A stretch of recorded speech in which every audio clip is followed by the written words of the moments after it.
So this talk is about blind signatures and anonymous credentials. I'm nothing much, as Walton said, or Yuval. Currently, I work at Spiral, so still working on CoinJoin stuff. That's basically what I've been working on forever in Bitcoin. Feel free to talk to me about that stuff offline. It's not what I'll be talking about today. So David Chaum introduced blind signatures 40 years ago. And as far as I know, all the existing ecash systems still use some variant of blind signatures or something similar. So like the original digicash used this. GNU Thaler uses, I think, RSA blind signatures. Fediment uses BLS blind signatures, and Cashew uses blind Diffie-Hellman ecash, which is sort of the same thing. But I wanted to point out that there's a lot of other ideas out there that I hope people here will find interesting. So, one sec, I just want to start a stopwatch. Okay. We're going to be looking at some of the cryptographic building blocks. This is by no means exhaustive, and we're hopefully by the end of this talk you have a way of a taxonomy where you can choose the right ones for your use case if you have a use case. There's many links in the slides, so if you want to follow the links to the original papers and stuff, scan the QR code, or it's on my GitHub. Oh, sorry.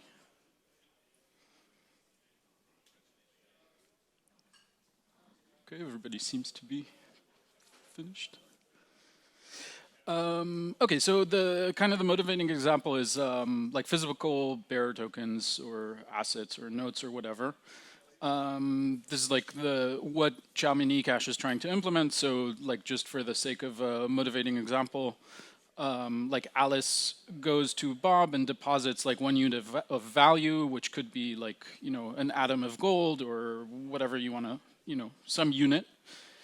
And Bob gives her back basically a note that he can authenticate, that she or anybody else would have a hard time forging, that just says this is worth one unit.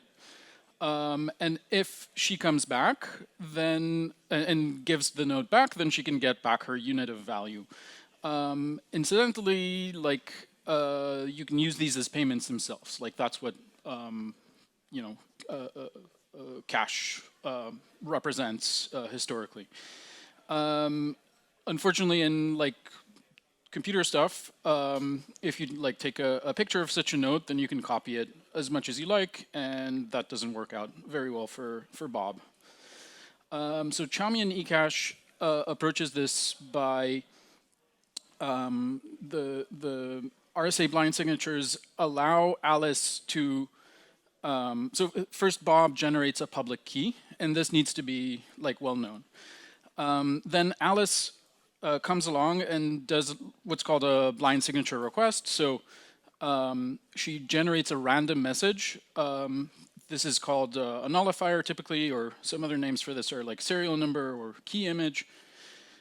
And the signature request does not reveal this message, so that there's it's completely obscured by a random a value that's added to the signature request.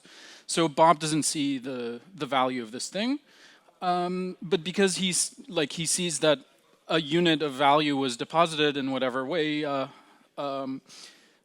then he still decides to sign this. At the end of the protocol, Alice unblinds the signature, and she can verify that signature against Bob's public key. At some later point, she comes back, and she reveals the unblinded signature and unblinded message to Bob, who can see that this is a unique value that hasn't been used before. If that is the case, then he can give back the unit.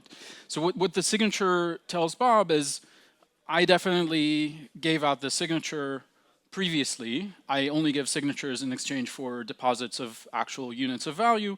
Therefore, this represents a token, even though I don't know the specific request that this came from. Okay, so there's some practical challenges with this. So first of all, this is an online system. There's offline ecash as well. As far as I know, all of the offline systems always require some form of identity. So like if Alice double spends, she gets caught after the fact, and then you need some sort of like safety deposit or like a legal mechanism, some way of making things right after the fact. Whereas in online ecash, Bob is always a third party to transfers. So if Alice wants to transfer 1 unit of value to Carol, then like Bob is an active participant in this protocol. Like Alice needs to burn her original token, and Carol needs to request a new one in its stead. And there's no way for this to be secure unless Bob is actively reachable. So like all parties need to be online.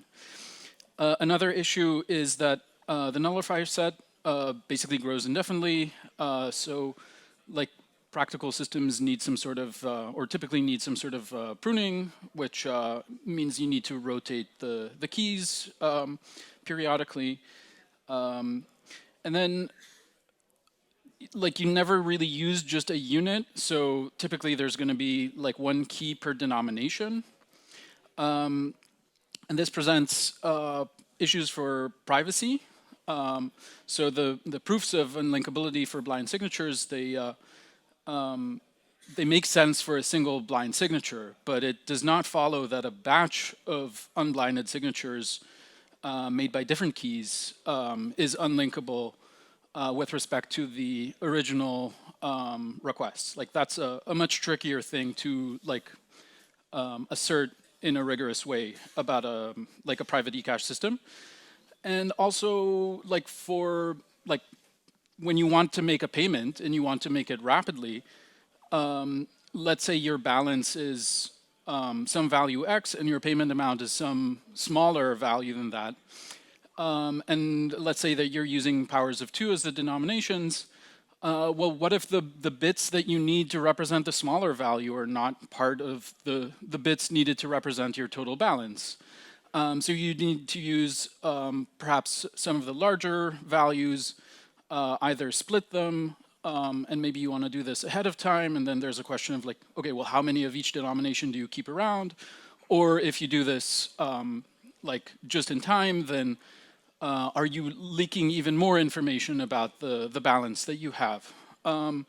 So yeah, the point I'm trying to convey here is that blind signatures or their various variants are perhaps not the ideal way of building these systems. Okay, so what is a blind signature really in this situation? It's a communication channel from Bob to Bob that conveys that the token, the unblinded value is was indeed issued in relation to a valid deposit. So the key thing to point out in this, thanks. The key thing to point out about this like communication channel notion is that the signed message is not the message that Bob is sending to himself. Rather, it's the presence of a signature at all that's communicating the information. And like for software people, you might know this as a unit type. So like a type that only has 1 possible value, and because there's only 1 possible value, you can't really encode any meaningful message in it. So slight historical digression here, but Chaum also described, I think like 10 years after the original blinded signatures paper, what's called digital credentials, which still use blind signatures, but the idea there is that the message is now not just like a random identifier, but it's potentially meaningful. So for example, Alice might have a passport and she makes a message like, I'm a citizen of country X. And if she convinces Bob that this message is valid, oops, sorry, and gets him to sign, then at a later point she can show anybody, look, I have a message that's signed by Bob that says I'm a citizen of country X, and if you trust Bob, then this is as good as a credential. And interestingly, these don't need to have identity. Unlike paper credentials, like they're the authentication of Alice's identity is kind of decoupled from the underlying message. You still need to do it somehow, but in his original conception, like the goal is that these messages are not identifying. And how does this work in practice? Well, he just posits some sort of trusted party that both Alice and Bob trust. So Bob trusts this party to actually verify the messages before Bob signs. And Alice trusts the verifier, the third party, not to reveal the message to Bob so that her issuance request is still unlinkable to the use of her credentials. We can think about like, what about if we encode a numerical value in these messages? So like, this doesn't really work for the original idea because after you reveal the value, like it still has a relatively high entropy. Like the degree to which a unique balance is going to be identifying is much higher than like one of many fungible units. So again, a decade later, Stefan Brands published his like PhD thesis in a book that's freely available online. And the idea there is to, instead of using a trusted verifier, we can still have something like blind signatures, but we can restrict the blind issuance, much like in the trusted party. And we do this with like zero knowledge proofs. And we also have like some way of selectively disclosing what is revealed. So the message in this case is not just a string, but something that potentially has more structure, like maybe a Merkle tree that you can reveal only a subleaf of, or yeah. Also of historical interest, slightly later, several signature schemes were proposed that tried to do this stuff a little bit more efficiently. In Brand's original work, there's like a gap in the security proofs. So these works kind of try to address that. Sorry, okay. Okay, so show of hands, who here is familiar with, or would say that they understand Schnorr signatures, not the blind variant? Okay, that's pretty good representation.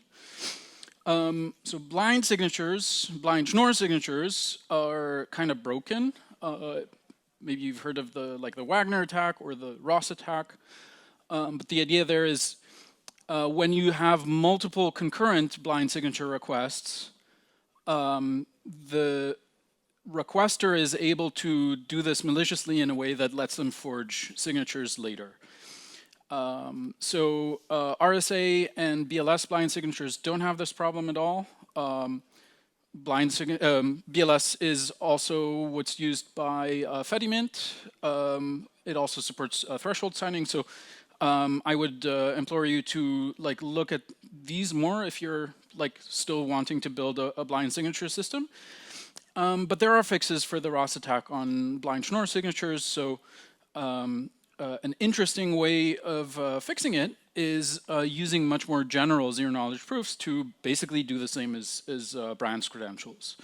Here the idea is you have a message, you hash it as part of the signing, and then in addition to the blind signature request, if you prove in zero-knowledge information about the hash preimage, for example, that it satisfies some constraint, then like this not only allows for signing structured messages, but also fixes the concern with the Ross attack. So can we use this to hide denominations? Hopefully from like this slide, the implication is that yes, absolutely we can, but actually making zero knowledge proofs that are efficient for pre-images of, say, SHA-256 is still kind of tricky, despite like tremendous progress since 20 years ago when some of these ideas were originally introduced.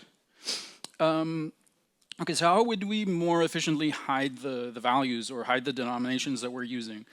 There's an old Bitcoin talk post by Adam Back, which became the basis for confidential transactions. It's called Bitcoins with homomorphic value. And it's no coincidence that Adam Back also implemented credlib. So, oops. Sorry. There we go.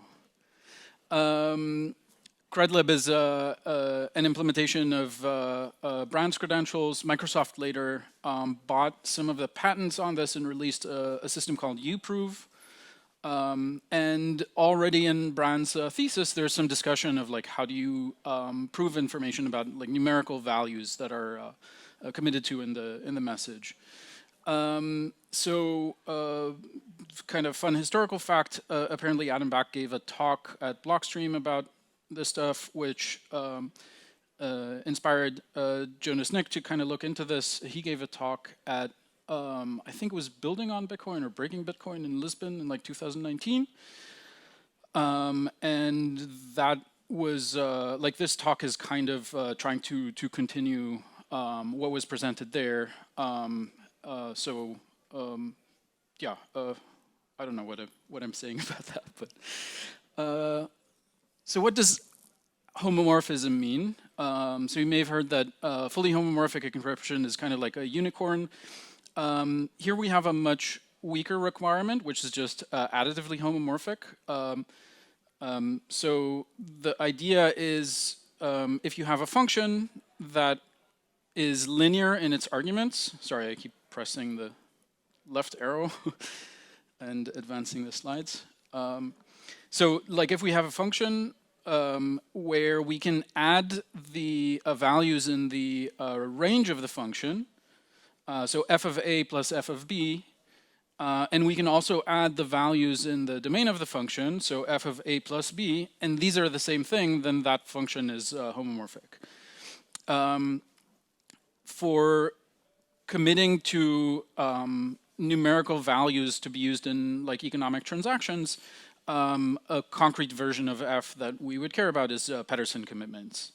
The reason being that they not only respect homomorphism, but they also hide the values. Okay, so to look into that in more detail, we're going to do a brief refresher on like the algebra of this stuff. Please interrupt me if this is not clear, because like, yeah, my goal is to get you guys to, I guess, believe that this is not magic, and yeah, to try and demystify. So a group is a set G associated with a binary operation. So this is some function from elements of G to elements of G, pairs of elements to G to elements of G, where for every possible values in G, you can always apply this function and get another value which is still in the set. So that's closure. There's also a unique element in the group called usually the point at infinity. You can think of this as a kind of zero. So for every element in G, if you add O or 0 to G, then nothing happens. Groups also have inverses. So whenever you have any element A, there always exists some other element b, typically written as like minus a or a to the minus 1 if it's multiplicative notation, where if you add them together, then you get 0. And finally, there's associativity, which for our purposes doesn't really matter, but so if you have 3 elements, the order in which you add them up doesn't matter. Like you still reach the same value eventually. Some more properties that are not, so like these are the group axioms, like this is what defines a group, but there are additional properties that are not shared by all groups. So the ones I'll be focusing on is abelian groups of some prime order. Abelian means that the group is commutative. So for any 2 values a and b, a plus b is the same as b plus a. There's also, so if you take a single point, g in this case, and add it to itself multiple times, well, that's typically represented as multiplication by a scalar. So a scalar is just like a normal number. Integers in general work. So even though these groups are finite, it behaves a little bit like modular arithmetic. And groups of prime order have no subgroups. We're not going to talk at all about subgroups, but just be aware that for like some of the fancier stuff that comes later, you do need a different setting, like pairing friendly curves, which have like typically have subgroups. But in this context, like if we have an abelian group of prime order, it's also a cyclic group. This means that if you have just one element in the group called a generator, you can add it to itself any number of times that you want, and eventually generate the entire group. And for prime order groups, this holds for every element other than the point at infinity. This is kind of important because like we're interested in, actually I'll come back to that in a second. Okay, so the last thing is that we're assuming that this operation is hard to reverse. So like if you add g to itself any number of times, and you give somebody else the result, and they know what you started with, and they know the result, it should be hard for them to figure out how many times you added g to itself. In multiplicative notation, this name makes a little bit more sense because it's like taking the logarithm. In Bitcoin land, we kind of usually stick to additive notation, so like maybe call it division or something, but the name is discrete log. So yeah, SecP256K1, the elliptic curve used in Bitcoin is a group. Like it's a group where the elements are solutions to this equation, so they're pairs of numbers on a finite field. And there's an addition operation that's defined. We're not really going to look into that. But like if you add solutions any number of times, then you have these kind of nice properties. Okay, so still we're like building up to committing to values. So if we have a generator G, so this again can be any point on SecP256K1 because it's a prime order cyclic group. Then Pedersen hashing is just like you take a message A in this case, and you multiply G by A. This you should know this as a derivation of public keys. And it's also known as Pedersen hashing because this is, it behaves a bit like a hash function. If you extend this slightly, so now we need 2 generators, and we need to make sure that the discrete logarithm of either generator is not known with respect to the other one. So like nobody knows a k like some integer that if you multiply g by k, you get h, or if you multiply h by k, you get g. The typical way of generating these is you take like a traditional hash function, you hash some string that's agreed to ahead of time, and use that as the x coordinate in the like elliptic curve. And if it's not a valid point on the curve, then you either shift it or try again. These are usually called nothing up my sleeve points. Okay, so if we have two of these generators, and we want to commit to a message M, so the first thing that we do is we pick a blinding term.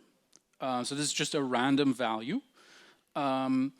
And we multiply one of the generators by this random value and the message by the other generator, and add these 2 points together. So this is like adding salt to a hash. The idea is like even if some other party knows M or is able to guess M, the randomness makes it hard to figure out what the commitment is actually committing to. Maybe I'll skip this technical distinction. It doesn't really make sense. Or it does make sense, but okay, so in order to open this commitment, so like if you declared at a prior point, I'm committing to some value, here is the hash or the Pedersen commitment to that value. Later, you can just reveal the pre-image to this commitment scheme, and everybody knows that, yes, you actually committed to that value, as long as you can't break the discrete logarithm problem on that curve. However, in this setting, it's not, like commitments are generally not going to be opened. Okay, so now we have all the elements of confidential transactions. So this dates back, I think, to 2014 or 15, deployed on Liquid, and is like the direct descendant of Adam Back's post. So the idea is like, let's say we have two numerical values that we need to use in a transaction, and these are, those are integers that we multiply the generators by. And suppose that V1 represents the value of a single input to some transaction, and V2 represents the value of a specific output. Then through the homomorphism property, so here just for clarity, I've written the group addition as like circled plus, because there's both scalar field addition, even though it's written with a minus sign. And it doesn't fit on the slide, I'm sorry. Okay, so the idea is we can take the commitments, so these are the two commitments, and subtract one from the other, and that is the same thing as a commitment to V1 minus V2, and here what's sliced off the slide is R1 minus R2. So if you know both R1 and R2, you can compute R1 minus R2. And in the case that V1 and V2 are equal, that's all you need to know to like open this commitment. This is effectively becomes a commitment to 0. And note that this, to prove that a given Pedersen commitment is a commitment to 0, you can make a proof that's basically just signing with C as a public key. And if the generator H is the same generator as used in the digital signature scheme, then this is literally the same. Like literally a standard signature, ECDSA or Schnorr or whatever will like be a proof that this is a commitment to 0. Why is that the case? Because the other generator is multiplied by 0 and gets canceled out of C. And it doesn't even need to be 0 necessarily. So as long as everybody knows what value something is trying to commit to, in confidential transactions, this would be like the amount of fees.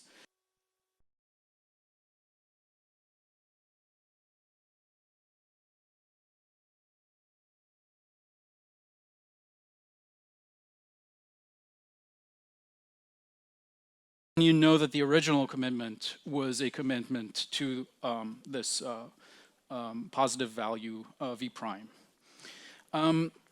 There's a slight complexity here, which is because of the scalar field behaves like it's modular arithmetic. Negative integers map into this space. They're congruent to like values in that field. So how do we know that we're not generating like a negative value effectively? For this, we need range proofs. And the meaning of range proofs in this case is V is small and congruent to like a small positive integer. Okay, so another show of hands. Who here claims to understand some kind of zero-knowledge proof, any kind? Okay, so that's decidedly less than the previous poll. So if you did not raise your hand right now, but you did raise it before, I will try to convince you that you're wrong. So the most basic zero-knowledge proof that we can kind of think of is what's called the Schnorr identification protocol. For like a weird historical reason I don't understand, these are called sigma protocols because like apparently sigma is supposed to look like a Z or something. So in our setup, the prover knows a secret. So this is analogous to like the private key, and publishes the image of this secret, so like the public key.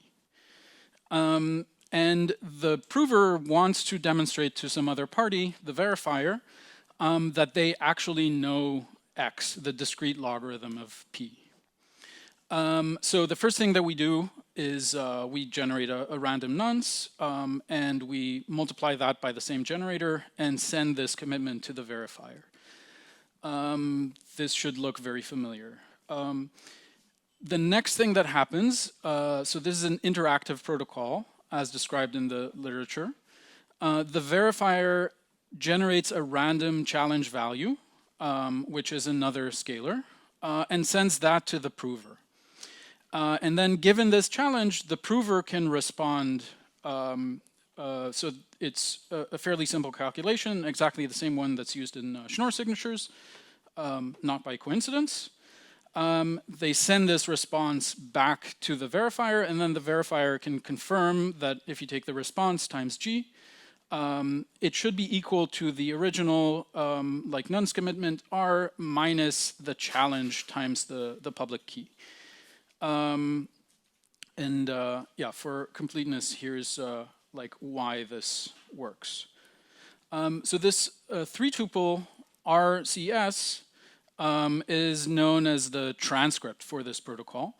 And if the equation here is satisfied by this triple, then it's called an accepting transcript. So like a verifier who sees this should conclude that the prover actually knew X. And Schnorr identification is what's called a sigma protocol. So there's 3 properties that really matter. The first is called special soundness, or typically completeness is given first. But here, this will be the first. You've probably heard that nonce reuse is like a big no-no with Schnorr.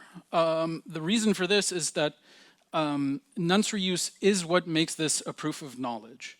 So if we have 2 transcripts, both with the same nonce, but 2 distinct challenges, then if you subtract the responses from each other and divide by the difference of the challenges, so division here is like computing the modular inverse on the scalar field.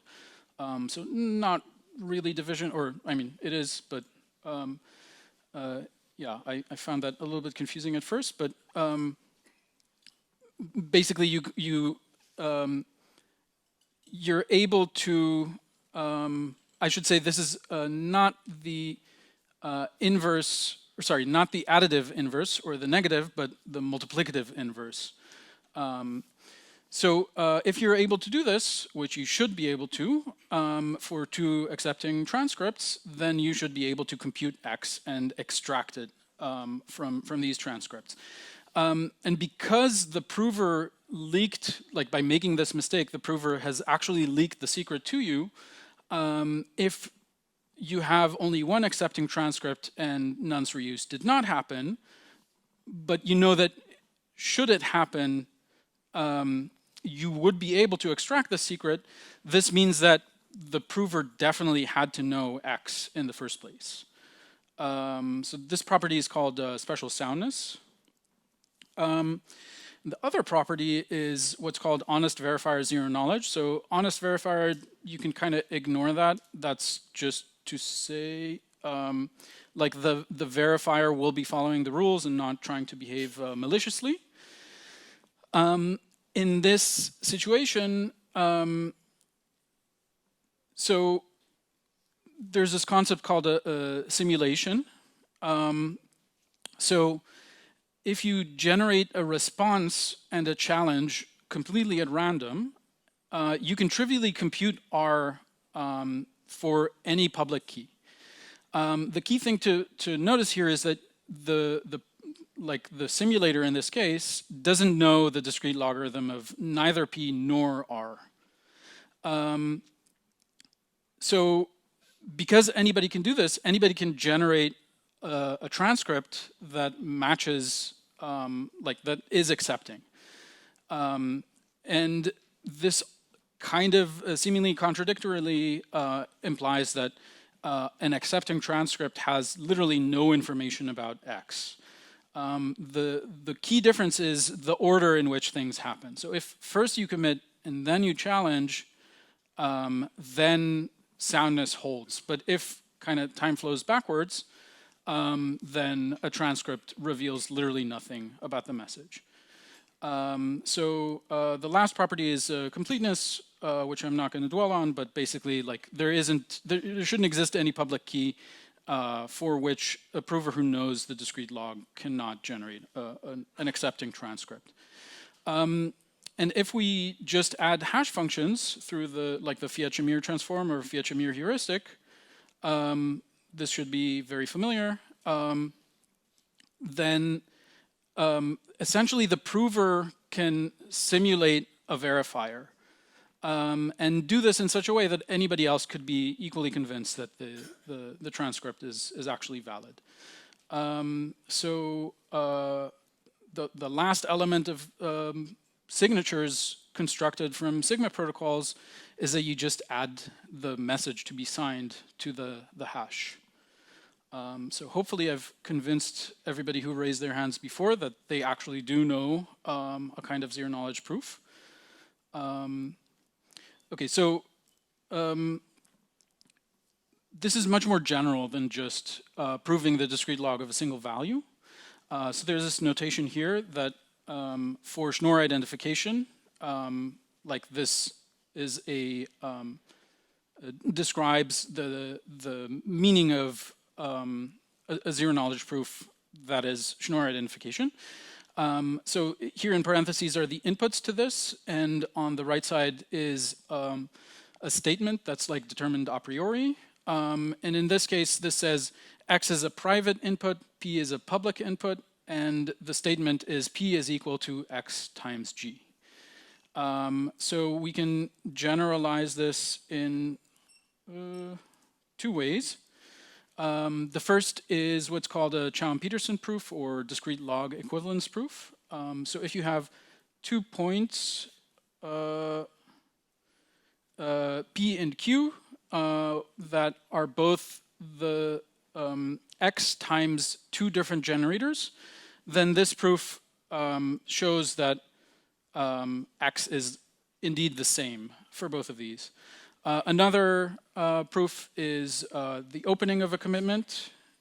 So if you have an X and an R, two private inputs that are not revealed, and C, a Pedersen commitment, then this proof demonstrates that C is indeed a commitment that the prover knows how to open. It does not reveal X and R.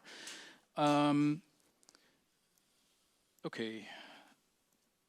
Of course, you can combine this, so you can generalize in both dimensions.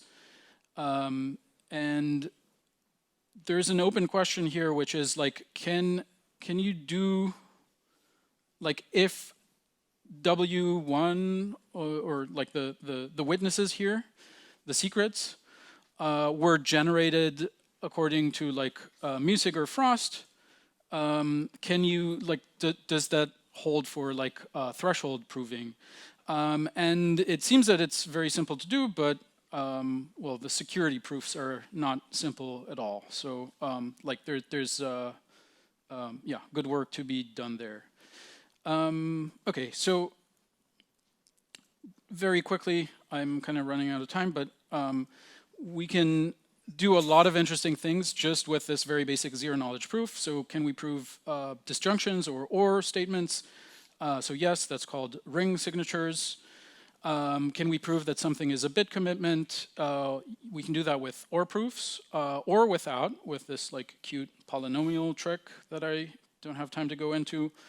That in turn lets us make range proofs. So you can think of range proofs as a proof that a Pedersen commitment was constructed by summing denominations. And the way this works is you scale individual bit commitments by the denomination value and add them together. So if all of the constituent, the scaled commitments were bit commitments and the overall value is the expected commitment, then this shows that the value was constructed out of no more than log 2 of the maximum value of bits. And you probably have heard of bulletproofs or compressed sigma protocols. So these are like a fancy way of like doing even more. So all of this comes from essentially the same thing as the Schnorr signatures. The reason we need other zero-knowledge proof types is because those are not always efficient. Okay, I'm going to skip blind Diffie-Hellman cache. The key point here is that to make that secure, we need discrete log equivalence proofs, which we, in theory, just covered. I have like 2 more minutes, right? Or not even. Okay. So very, very quickly, how do we make a blind signature scheme that is friendly to Pedersen commitment messages? So one way, it's not exactly signatures, but MACs, and specifically algebraic MACs.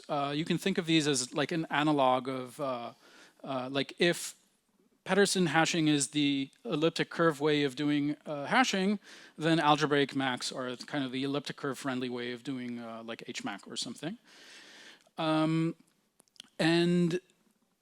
the system I'm most familiar with is the signal credential scheme. So in this case, what you do is the Bob, the server, provides an algebraic MAC on a Pedersen commitment.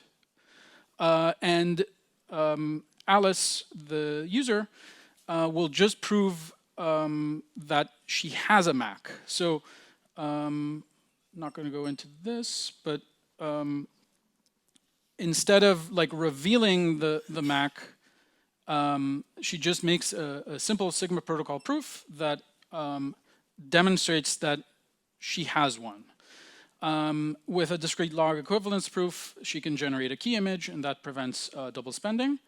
And this combination of the signal credential scheme with homomorphic value commitments is exactly what went into Wabi Sabi. So again, I'm going to kind of blitz through. Wabi Sabi or signal credentials are keyed verification, so they're not publicly verifiable, but coconut credentials give you basically the same thing in a publicly verifiable and threshold friendly way. There's a proof of concept by Yasha from Fediment that you might be interested in. This has been applied, so there's Facebook or Libra DM produced like a series of systems that use Coconut credentials to create a very nice sort of ecash-like system. We can also, instead of anonymous credentials, rely on ring signatures. So ring signatures are OR proofs. So if you know, like you don't even need a validator to give you a credential in some circumstances. This is the basis for like privacy preserving blockchains. Adam Gibson's curve tree like proving system is very nice and should be of interest to people here. There's also like super crazy stuff like divisible ecash. There's like mercurial signatures that give you delegatable anonymous credentials. So basically there's a ton of like really exciting research. I'm sorry that I didn't like kind of rush through the last few minutes, but hopefully I've convinced you that there's a lot of potential out there, and that, well, if simple anonymous credentials and homomorphic value commitments are not magic, then all of this like fancy stuff is not magic either. And yeah, like these are sort of the properties that I in my head I kind of organize all these building blocks with. Yeah, sorry for going over time.